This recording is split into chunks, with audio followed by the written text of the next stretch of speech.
Yeah, as a reminder to everyone what the format here is, we've got an hour, now we've got 56 minutes, and we'll have a half hour of presentation and then half an hour of open discussion, but let's keep the discussion to the topic at hand. It's not just free for all.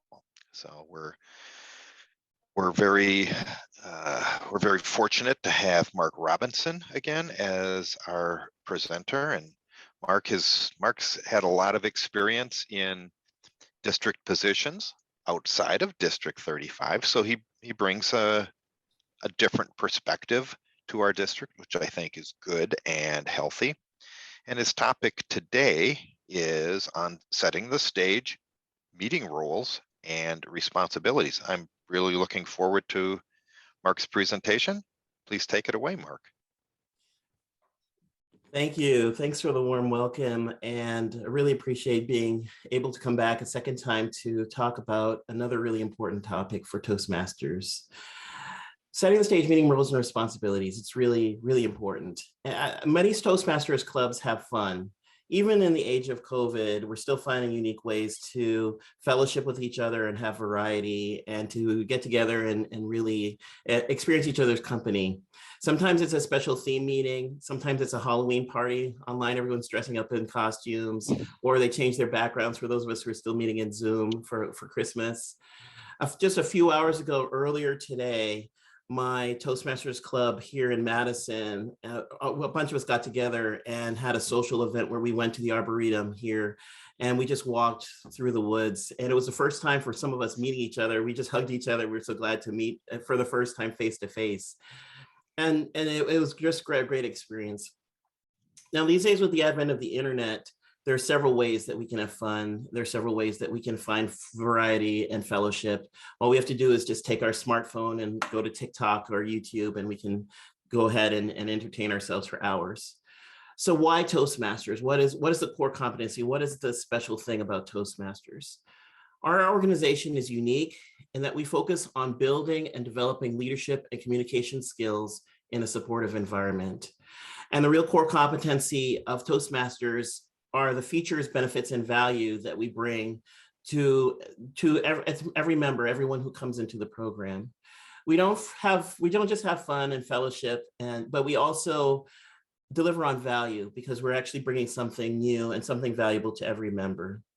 Proper organization and execution of meeting roles and responsibilities is really key to that because it allows us to have our cake and eat it too. We can do things to mix and match the roles, do things with the traditional roles and the non-traditional roles, and we can have fun along the way while still delivering value. So if I go to the next slide here, there's this flyer that I'm sure everybody who's on the call right now has seen. It's called Features, Benefits, and Value. You typically see this when you're going out and trying to start a new club and maybe presenting this to someone who doesn't know anything about Toastmasters. This flyer outlines at a high level what Toastmasters has to offer individuals and also organizations. What I'd like to do is to focus on two of these features that specifically relate to meeting roles and responsibilities. And those are participation in meeting roles and opportunity to conduct meetings. You can see that the benefits include being at ease in front of a group, having increased time management skills, having more self-confidence and poise, which was really important to me when my manager told me I needed to join Toastmasters. And then the value, both to individual and to the group, are being able to not only effectively lead meetings, but to have improved leadership skills, even outside of those meetings, and increase productivity. So what does all this have to do with meeting roles and responsibilities? Well, having all club members understand meeting roles and what those roles entail really helps them to understand what the good looks like for those who are watching, and it helps them to understand how they can use those roles to really enhance the meeting and bring value, not just to themselves, but to anybody who's attending. And I think that's really important because when we look at how these roles are executed, it's not just, well, I have to be the Toastmaster again, or I have to be the speech evaluator again. It's actually each of these roles bringing something to the table. Each of these roles are bringing something valuable to that person that's helping them to increase their leadership skills. One thing that I remember from the old Toastmaster program, the legacy program, was the Competent Leadership Manual, which did a great job of tying each of the different roles to the different leadership traits, be they listening, critical thinking, time management, all of those different skills. They're still there. All of that is still there, even as we've transitioned to pathways. And we really just need to keep that in mind as we look at how the different roles relate to the value that we're getting out of Toastmasters. This evening, I'd like to talk a little bit about the star performers. They're the 8 roles that are really key to any meeting and the value that those roles bring. And then I'd like to really cover a few of several dozen non-standard meeting roles. These are the ones that you don't hear much about, and the fun and variety that those roles can bring to meetings too. Now, one of my clubs, the club that I talked about just a few minutes ago that met at the Arboretum, we're transitioning to hybrid meetings later this month for the first time. So I thought it would be interesting to also look at how some of these star performers, these key roles, might change for hybrid meetings compared to online meetings or in-person meetings.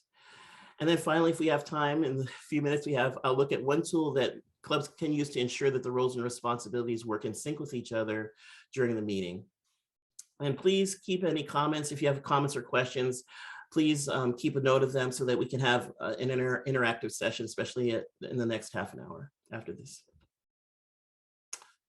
I adapted some of the ideas from this presentation for effectively executing meeting roles from the online article Toastmasters Best Practices. This is by Mike Rafferty, Distinguished Toastmaster, from his website, www.mikerafferty.com. Much of the information on hybrid meetings and non-standard meeting roles came from a couple of Toastmasters articles, Traditional Meeting Roles in a Hybrid World and Maximize Your Meeting Role Lineup.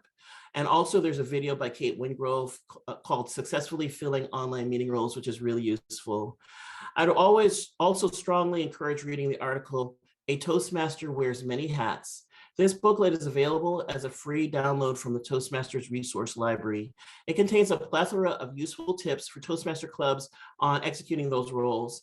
And I'm trying not to copy a lot of what that says in this presentation, but I hope that these resources are useful. Okay, first of all, the counter. This is the first of our 8 roles. I think everybody on the call knows the purpose of the counter is to note any overused words or filler sounds that are used as crutches by those who are speaking during the meeting. The words may be appropriate interjections such as well and so, you know, but, and sounds may be those kind of things that come in intentionally, unintentionally, usually during the speech. The counter will take note of these, record overlong pauses, maybe overused words, and they'll take a report of these. It may be a formal form, or they might just write on a piece of paper. And then at the end of the meeting, they will report their observations. So that's essentially the responsibility of the counter. Now, what I'd like to do is to ask everyone for some feedback here on what we think the benefits and the value of the counter role is. Why do we have the counter role in our meetings? Well, Mark, I think beyond just the keeping track of accounting, it might maybe force or encourage everyone to recognize that we use these constantly, and maybe it's a way to train our brains to progressively reduce the use of them, all in an effort to become a more fluid and more smooth speaker. Also, in a way, it's a way to make us pay attention to what we hear all around us, whether it's in your typical workplace meeting where those ahs creep up all the time. And other than just kind of, if in the past, for example, I was never bothered by it, now I'm bothered by it to the max. And now it makes me want to think, well, what can I do to avoid that? Maybe it's a way to maybe voluntarily make us just appreciate that these filler words will, at some point in our future, make or break our careers. Yeah, Yuri, thank you for the feedback. And I completely agree. It's listening skills, and it's really a way for us to become more fluid in getting our thoughts across and communicating our words. And Toastmasters also recognizes the counter role as being observational. For example, if I'm going and I'm looking at going and I'm looking at the ceiling, maybe it's because I'm thinking of what I'm going to say, and the ums are when I'm pausing to actually think of what the next phrase is going to be. And so now that I know that, I can try to figure out a way to avoid using that particular interjection. But it's really important role for the person who is doing the role to improve their observational and their listening skills.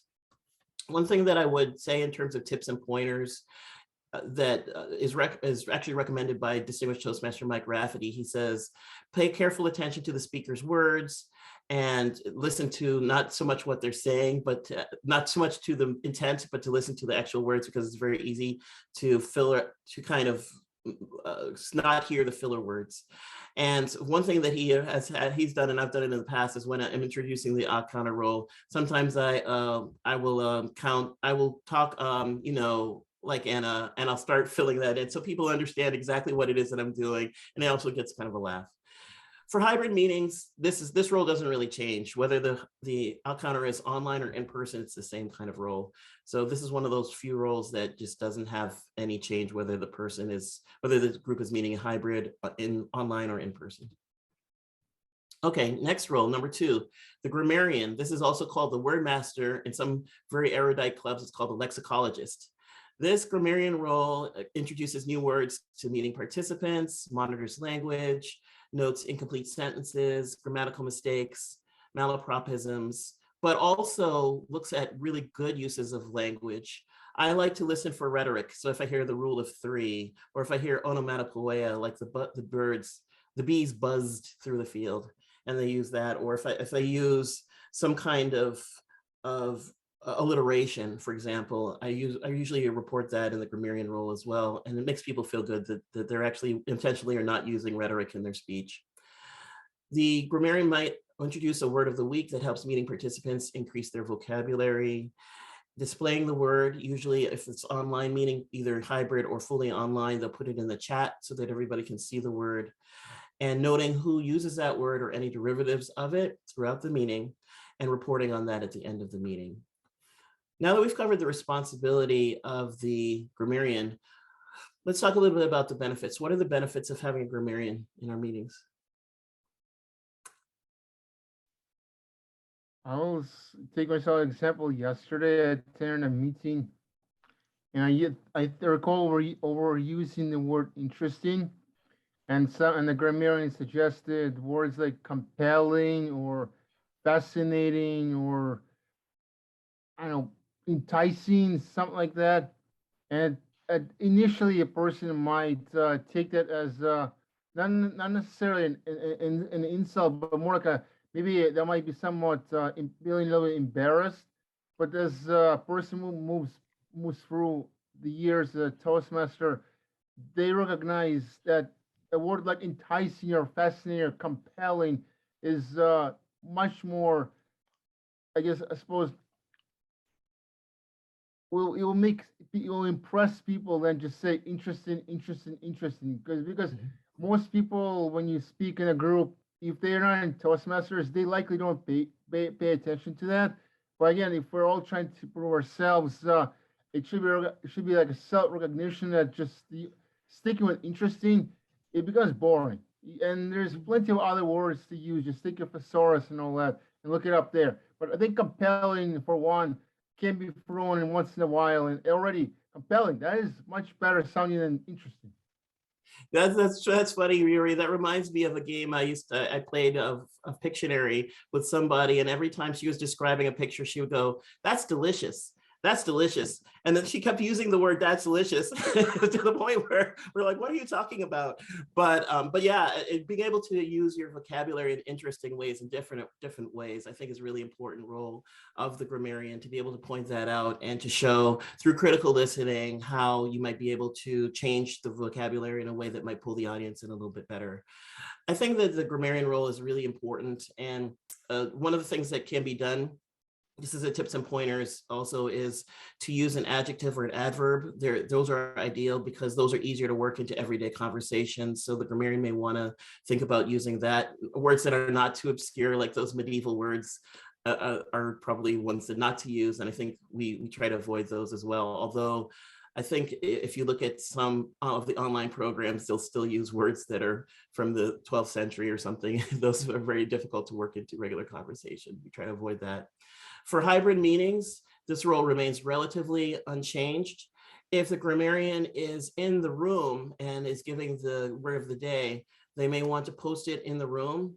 And then when they get back to their desk, go to the chat and type it into the chat so that the online people who are online are more easily able to see it rather than having to squint potentially to see it in the room on the audience camera. Okay, our next role is timer. One of the skills that Toastmasters practice is expressing a thought within a specific time. And so the timer needs to understand how to use the timing equipment, what the timing rules are for different segments of the meeting. They need to report at the end of the meeting what the different timings were of the different speakers and presenters. And after the meeting, return the signaling devices if they're meeting in person to the sergeant at arms. That's pretty much what the responsibility is. It really takes recording the timing for each segment in each speech. Of course, it takes very, very careful attention to detail. But what else does it take? I would say, of course, the obvious thing is it takes time management skills. Really being able to understand for each segment what is required, being able to make sure the timing devices come on when they need to, and they're working properly, and that everyone has understood how they're doing against what the metrics are. Some clubs go a step further than timing just the prepared speeches, the impromptu speeches, and the evaluations. They time every single portion of the meeting. One of my clubs actually does that. You're giving the introduction as a Toastmaster of the day, and you'll see the light turn green. It's like, okay, I need to move on. I need to keep going with this. And it really, depending on the needs of the speaker, the timer role can also include aspects of critical thinking. For one of my advanced clubs, we actually had a speaker come in. He was competing for the World Championship of Public Speaking, and he wanted to get an honest feedback from his speech. For this advanced club, we had a timer, and the timer said, instead of giving the report saying your speaking time was 5 to 7 minutes and your speech was 8 minutes and 10 seconds, the report went something like this. The speaking time was 5 to 7 minutes. Your introduction was 5 minutes long. Each of the 3 points in the body of the speech were 1 minute long, and the conclusion of the speech, which was 10 seconds long. That gave a lot more information to the speaker than just saying your speaking time was 8 minutes and 10 seconds. So there are different ways that you can take the timer role, that we can take this role and actually change it to meet the needs of the speaker and also become more interesting, I think. Now for hybrid meetings, this is a little bit tricky how the timer will work. The timer can be either online or offline. If the timer is in the room and the online member is speaking in a timed situation, the speaker really needs to see the timing signals. And that usually means that the timer needs to sit somewhere near the camera so that the speaker can see the actual timing signals throughout the speech. If the timer is online, we may have to have a second person in the room actually mirroring what the online timer is doing. So there might actually need to be 2 timers that are assigned to make sure that everyone, be they online or be they physically present, can actually see the timing signals. One last tip or pointer that I'll mention is that Toastmasters International has green, yellow, and red backgrounds that you can use to signal.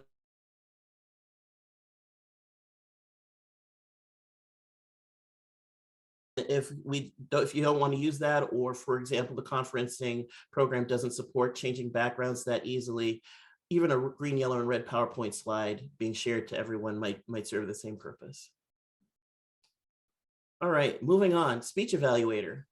Speech evaluations are really important to Toastmasters. The speech evaluator will observe the speeches of fellow club members and offer evaluations of their efforts.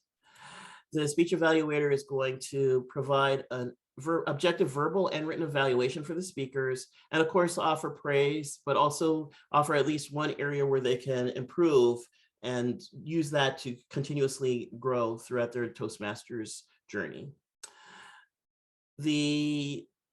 So that's the responsibility essentially, is to listen to the speech and to be able to report out on the speech at the end or near the end of the meeting. Now, what are some of the benefits or values of being a speech evaluator? Anyone? Susan. there's benefits both for the evaluator as well as for the person being evaluated and for the audience. As an evaluator, you have to really be listening and paying attention, because it's really easy to find the good things about a speech. It's not so easy to listen critically so that you have some feedback that they can really use. When you give that kind of feedback, the person listening, of course, experiences maybe an aha moment, something that he or she's going to be doing with future speeches. But the people in the audience listening to the evaluation might be thinking, that's something I can use, or how come the evaluator didn't mention this? And it becomes a turning point for them, or a lights on point for them as well. Yeah, absolutely. Absolutely, Susan, that's true. And one thing that I found is that sometimes there's this almost like a continuum where on one hand you have the whitewash speeches, which are, your speech was great and I can't think of anything wrong to point out about it. And on the other hand, it's the drop the hammer speech where that was horrible, don't ever speak again, I don't want to hear another speech from you. And somewhere in the middle is where we want to end up, where we're offering some positive and some areas for improvement. One good thing that one really good resource that I'll point out, it wasn't on the resources page. There is a article, or actually a book called Evaluation Maven Manifesto. I think it's in its second edition. It's by Distinguished Toastmaster Rodney Deno out of Canada. It has descriptions of several different evaluation methods which can be used to deliver positive and constructive feedback effectively. So he talks about the sandwich method, but then goes beyond that to look at different methods like heard, saw, felt, and pose. And he goes on to for different purposes, different evaluation methods that can apply to those for those purposes. For hybrid meetings, the speech evaluator can be either online or in person. There is an issue when the speaker is in the building or physically present, and when the evaluator is online. Because if the speaker moves away from the camera for whatever reason, it can be hard for that evaluator to evaluate what they're seeing. So their gestures, their poise, their body language, their facial expressions, etc. And also the speaker may be too far away from the microphone to be heard clearly. So one of the resources that I read really recommends that for an on-site speaker, the evaluator should also be on-site. So if you're having a speaker in the room, the evaluator should also be in the room. And of course, the evaluator needs to understand any limitations such as a weak internet connection, et cetera, if the speaker is online especially.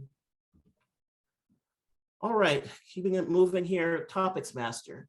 So the Topics Master delivers the table topics portion of the meeting. The table topics portion is impromptu, and it allows members to quickly organize and express their thoughts on the fly. The Topics Master is going to select topics that are general in nature that allow the speakers to offer opinions, and usually will state the question first and then call in a respondent to give their answer. That's essentially the responsibility, and it's something that we're probably all of us here are familiar with. But what is the benefit of having table topics? What's the benefit of having a Topics Master? For one, it can be an opportunity for those who do not have a role already to be involved and participate in the meeting and know that they have a stake. Often, especially in the meetings with fewer people, you have the speaker also being at table topics. But for those where you have a dozen people attending, often the Topics Master may forget that there's people who do not have a role. I think part of it is acknowledging that they would like to speak, even if it is for 1 or 2 minutes. That acknowledgement, that sort of thinking will lead to hopefully a more enjoyable meeting for everyone.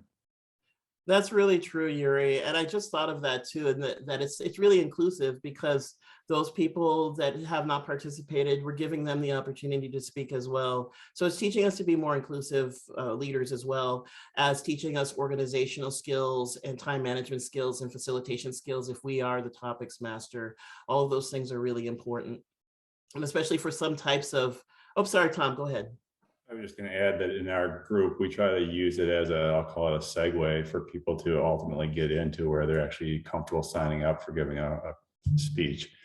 And we use peer pressure, right? We don't simply allow people to volunteer. Well, by and large, it's people volunteering, but if we kind of feel led that this is somebody that has a possible trajectory to being a more engaged person, then we start calling on people. And we'll even say, again, subtle guilt trip things where we're saying, if I suspect there's somebody out there now who's maybe feeling that little nudge, and I'm not sure who it is, and just kind of playing it up a little bit like that. And usually somebody acquiesces and then raises their hand under that just small amount of peer pressure.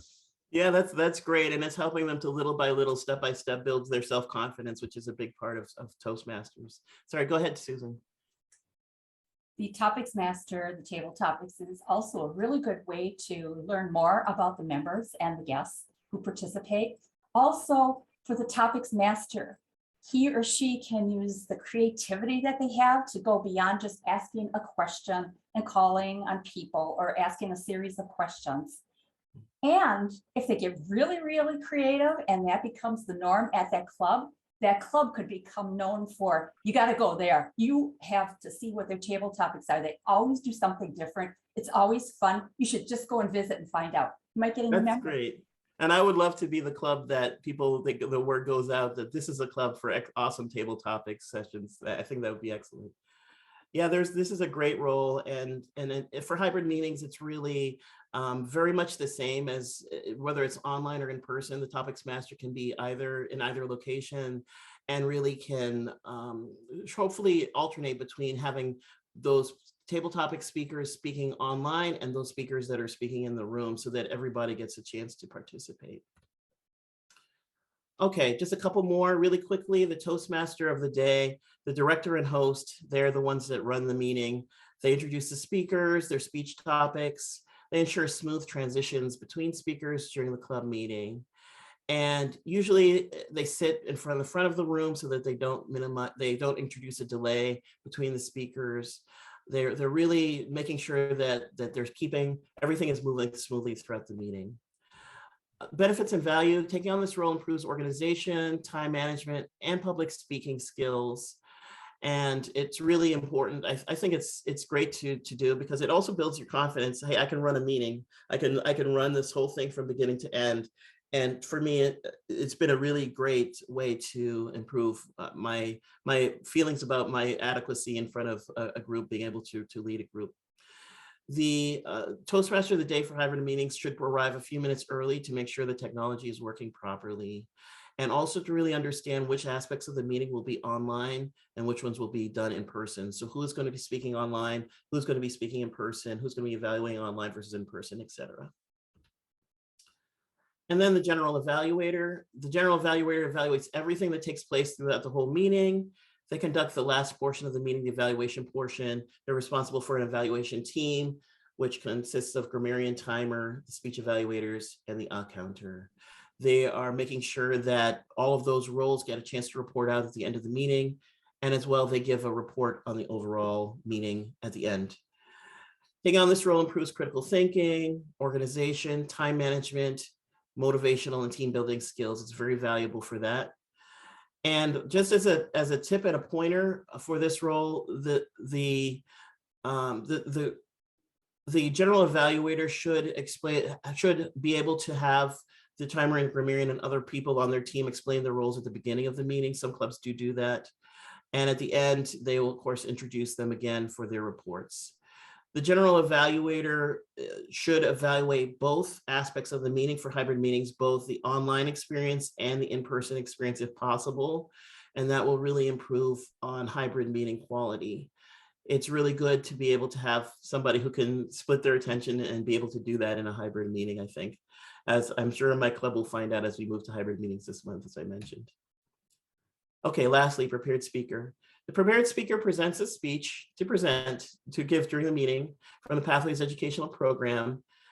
And this will be for one of the projects somewhere within their path that they're completing.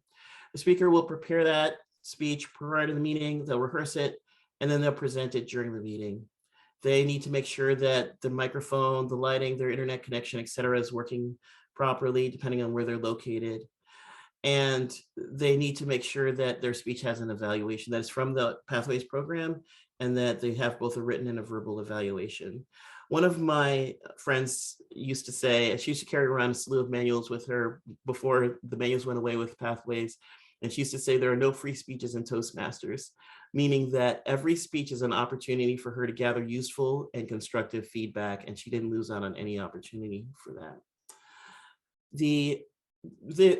One of the things that I do want to mention is for hybrid meetings that this role doesn't really change. I think we've all had online meetings now where we've had to give speeches online. We've also given speeches in person. The speaker should be sure to notify the speech evaluator beforehand of any limitations such as lighting, a bad internet connection, or bad sound. All right. And those are all of the traditional club meeting roles. I thought I would pause here and just look at some what I call second string star performers. So these are some non-traditional roles. You'll see about 20 of them listed here on the screen.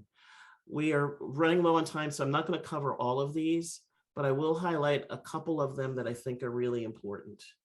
First is the quiz master. I love this role. It's used in my club, Madison Achievers. There are two ways to do quiz master. One is to have the quiz master listen throughout the program. So they're taking notes and they're writing down questions, and they ask those questions at the end of the program. The other way to do this is to do a Jeopardy style, where the quiz master is giving an answer and the members have to shout out the question to that. So they might say rutabagas, and the people have to say, what was the topic of Mark's speech? And that's the way that's done, almost a Jeopardy style.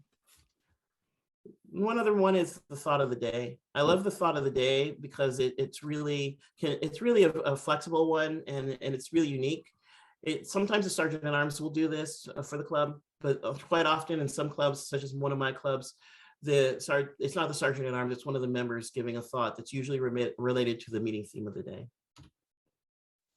The vote counter, some clubs take votes on the best speaker, the best table topics speech, and the best evaluation. This is a little bit tricky to do in a hybrid experience. The vote counter needs to determine the best way to receive votes before the meeting. There are several tools out there such as Google, Microsoft, SurveyMonkey, Election Runner, and Election Buddy that can be used for this purpose. And some of the applications, such as I believe Zoom, have built-in surveys which can also be used for this purpose. If the application supports private chat, another way of doing this is to have the members send some private chats to the vote counter with their votes so that the counter can tally them up and give those results to the general evaluator or the Toastmaster for determining who wins the award. The tech master. This is really, really important for hybrid meetings. A good hybrid experience requires somebody who's savvy with equipment to handle all of the setup. There might be multiple cameras, there might be laptops, there might be projectors and microphones. The tech master is responsible for all of the setup prior to the meetings in the physical location. There should be a backup for this role or written instructions if that person is not able to be at the meeting, so that the people who are online don't end up not being able to attend because things aren't set up properly. And then finally, the Zoom master or chat conference master or chat monitor. This is a person designated to monitor the online experience and to make sure that everybody online is hearing properly, forwarding questions posted to the chat window to the rooms to ensure everybody's aware of them.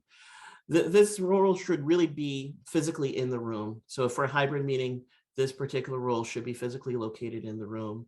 And they're basically just doing, in some cases, they're doing almost like an admin work, making sure that everyone in the room is aware of what's going on online, and everyone online is making sure everyone online is aware of what's happening in the room. And then some of these other ones like Awards Master, Invocation Pledge, Raffle Master, and Joke Master. Some of them are self-explanatory, but feel free, to use these for some variety in meetings. All right, my last slide is I'd like to talk a little bit about how to help with the bugs that go on with meetings. So I have a software background, and I used to be a software tester, which means that I used to test software before it goes out to the door, make sure that we catch as many bugs as possible. And one thing that I learned in being a software tester is that things break at the interfaces. In other words, they don't break in this program or in this part, they break in between when transitioning from one thing to another thing in the interface.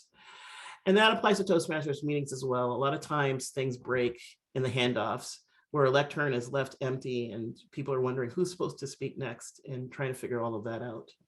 One tool that I've found that helps quite a bit is a meeting handoff slide or guide. And I'm showing one example here. This is a slide that we use in our meetings. And forgive me for, I didn't have time to wipe out the name, but this is my club that I keep pitching here. This is what we use for our meeting roles and handoffs, and essentially tells you what the role is, the main action, and then who's next. And actually, this idea did also come from my other club, GE Speaks. They use this quite a bit for their meetings. And of course, it will change. If we have a quiz master for one meeting, then we'll include the quiz master role. If we don't, we'll take it out and we'll change the meeting roles and handoffs accordingly. This also helps guests to understand what the purpose of each of the roles are, how the meeting is going to flow, and they feel as though they understand what's happening throughout the meeting a little bit better than before. All right, I'm all done. I'd like to now open the floor for any questions and answers. Well, Mark, that was incredible. Fantastic amount of information and detail. So thank you. We're recording this, and if you haven't already, send on a copy of this presentation so that we can post it up on the district website. Well, yes, absolutely, Keith. We'll do. Carol, I see your hand is raised. Yes, for the hybrid meetings, it sounds like you're assuming that everybody's bringing their computer, but in the club I'm in, everybody doesn't bring their computer. I find I'm more comfortable with my computer, but we have the screen with the online people on one side, we have the lectern on the other side, and yeah, if you could speak to that a little bit. Yeah, absolutely. So a lot of what I've been speaking about hybrid meetings are things that I've heard online. I mentioned that we're trying our first foray into hybrid meetings this month with my club. So definitely, I agree with you. Not everybody in the room is going to have a laptop. I did attend a hybrid meeting. It was the Toastmasters of West Georgia meeting a couple months ago, and there were quite a few people in the room with laptops, but there was also a big screen projecting at the front so that everybody could see exactly what was going on throughout the meeting for those folks that were online.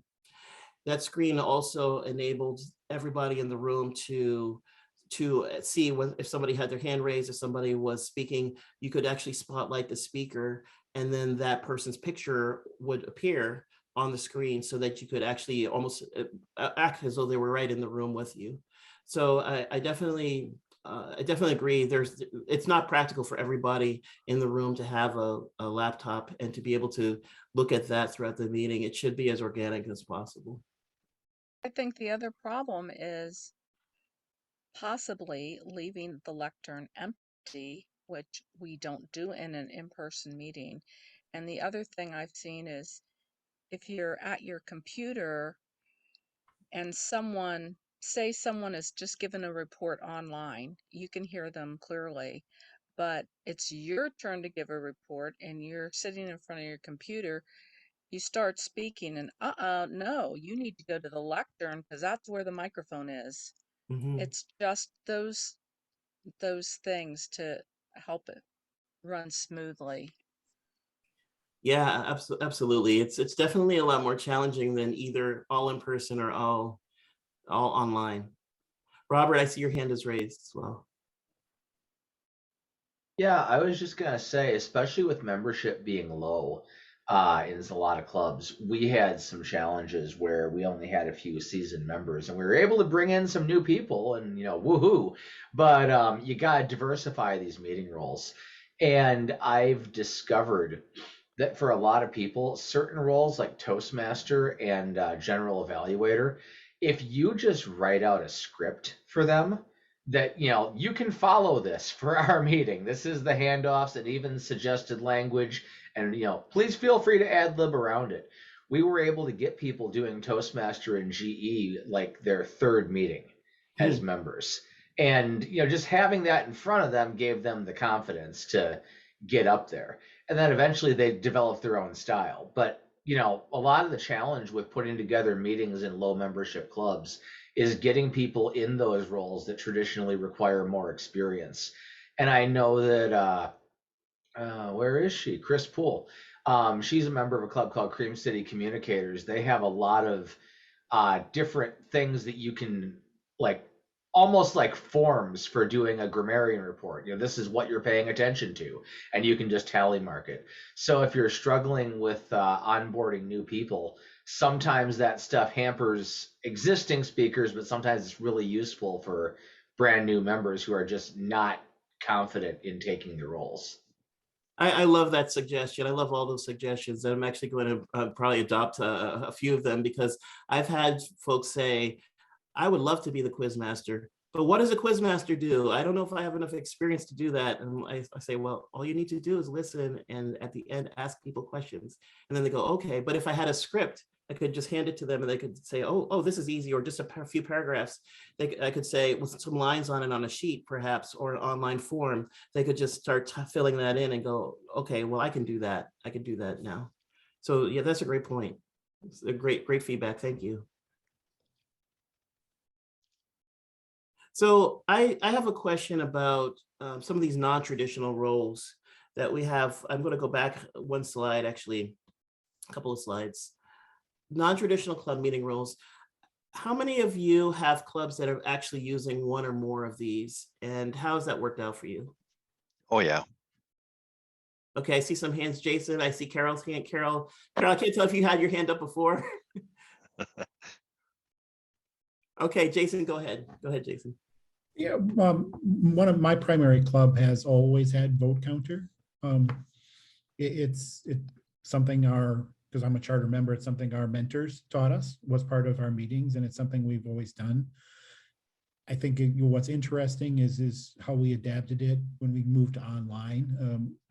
The club I'm speaking of is a corporate club, so we moved that to Slack as a tool, and Slack has plugins. We use the Poly plugin, which is a polling plugin for that.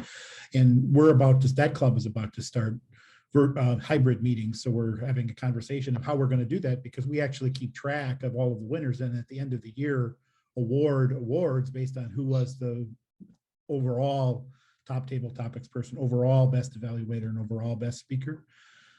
The other club I'm in also has vote counter, and they've been meeting hybrid for a while, and they're doing a combination of chat and ballots still. Which is how they've adapted. And I think with all of this, it's how do you adapt what you're doing to hybrid, which is almost a third type of meeting if you're going in that way. It's not an in-person meeting, it's not a virtual meeting. It's a strange combination of the two, but many of the protocols become even different. As Carol mentioned, like the idea of leaving the lectern empty. Maybe that's okay in a hybrid meeting because there's somebody on the screen that's the lectern. Anyway, I just wanted to add that additional comment. No, this is great feedback. And so, Jason, I do have a question for you. So for the online folks that win an award, do you use so TI Online has a series of ribbons that they'll give you that you can use to present. They're free downloads. Do you use those, or do you use some other method for folks who win awards and are not physically in the room? We actually never used the ribbons. We used the certificates. They were little tiny ones, but we actually blew them up to be 8.5 by 11, and we've always used those. Great. Certificates. Thanks, Jason. Robert, I see your hands raised. Yeah, just a thing. I love all of these extra little meeting roles. And again, just a comment on, when club, when membership is down.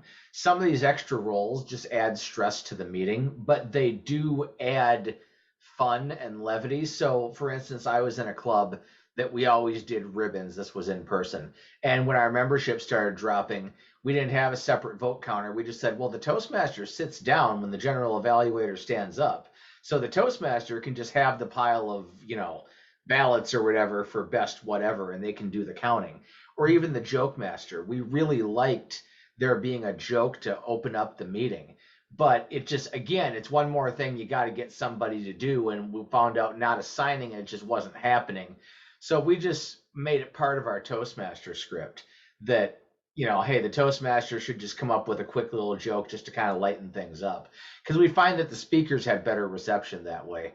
Mm-hmm. So, and any club that sees this too, by the way, shouldn't feel constrained by this list at all. Anything else that helps your club.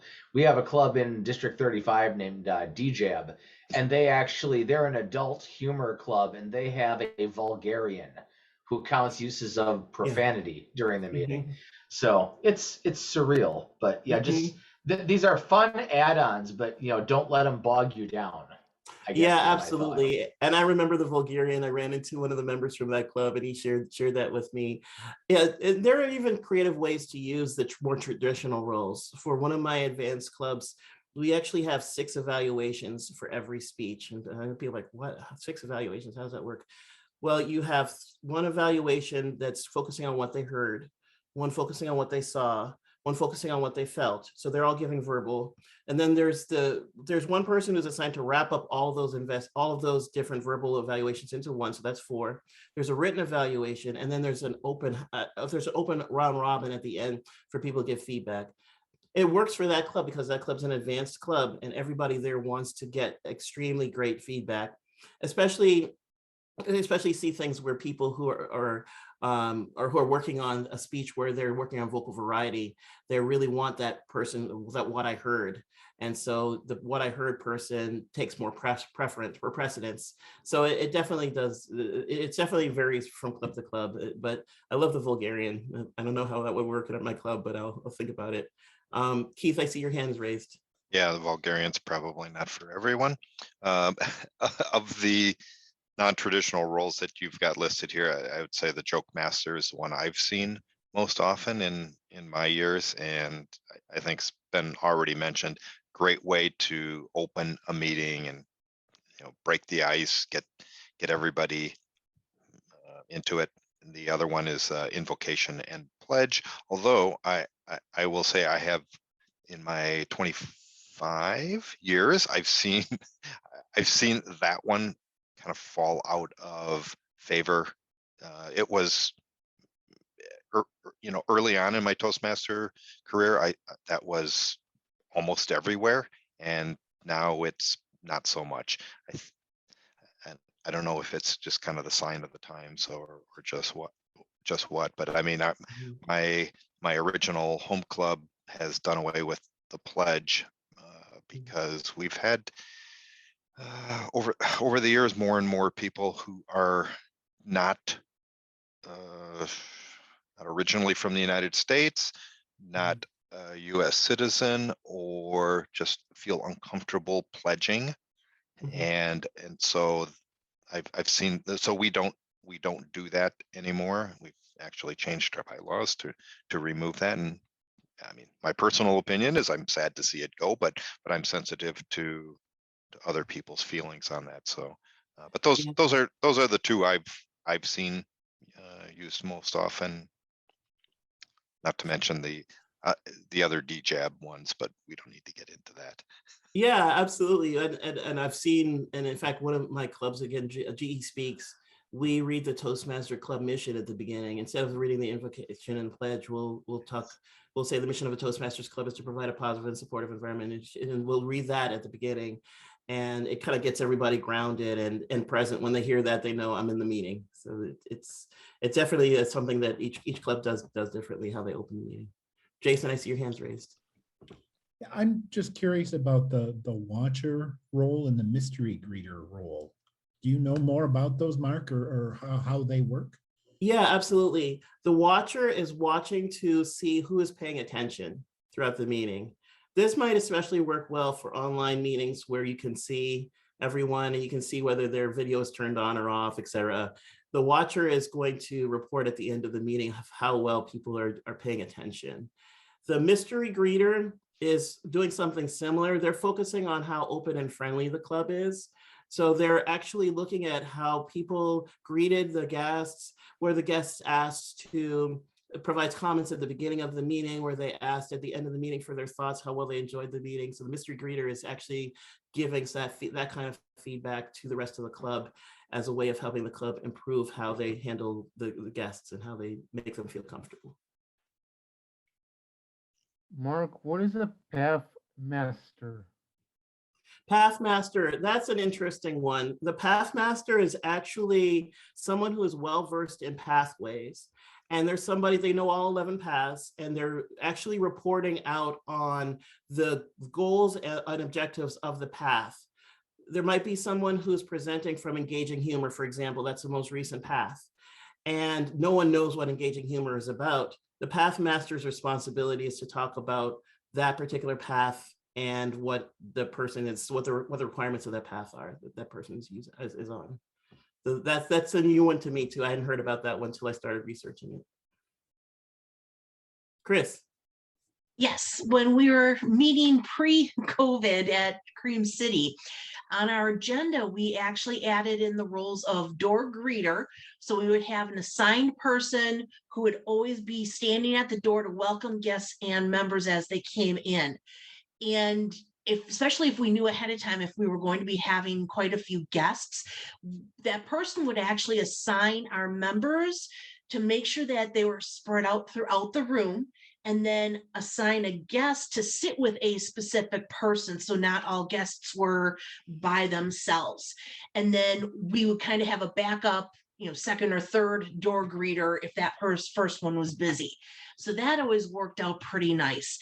And then we started doing a snack master role also. You get to sign up ahead of time, bring the snacks in for that meeting, you bring all the stuff, and it was your choice what you wanted to do on that. One of the other roles, and it's not one that's up here, but we would have on our agenda, we would have a role to sign up for if you were going to be absent. Because we had run into several meetings because we did not know ahead of time that members were going to be absent, and we did not have a quorum for 3 meetings in a row for us to vote on business. So when we started doing this absent role, because people are on vacation, they do stuff, we get that, but that really helped us to plan. Oh, we know that we're definitely not going to have a quorum because we have 7 people who are all going to be out of town and not coming to this meeting. So we would know to move that business to the following meeting. And that, again, it started helping us be a little bit more efficient instead of trying to figure out every meeting, do we have enough? Do we have enough? Or hope and pray that somebody else would walk into the room. Well, nope, we know we're going to be short tonight. Boom.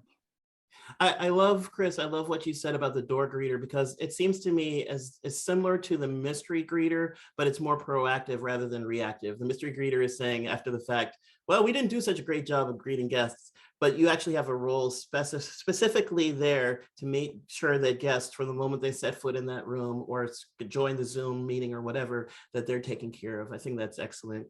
And what you said about food, actually, the snack master reminds me that one of my wife's first clubs, when we moved to Virginia several years ago, they brought food to every single meeting. There was a snack master that was responsible for bringing the food, and you walk in and there's a table, everyone's brought potluck style food there, and everybody's eating before the meeting, and then at some point the meeting starts and everybody, the plates magically disappear and everybody's in Toastmasters mode. So it's great. All right. Well, I just differently want to thank everybody for their feedback. I really think that these roles are extremely important, and I'm really think that as we look at Toastmasters and we look at these roles, that we keep the features, the benefits, and the value in mind. I think it's really important, making sure that we have a well-run meeting, but we're also having fun, variety, fellowship, and that we're blending those things together, because I think if we do that, we'll have wonderful meetings. I wish everyone the best as you continue your Toastmasters journey through the remainder of the 2021-2022 Toastmasters year.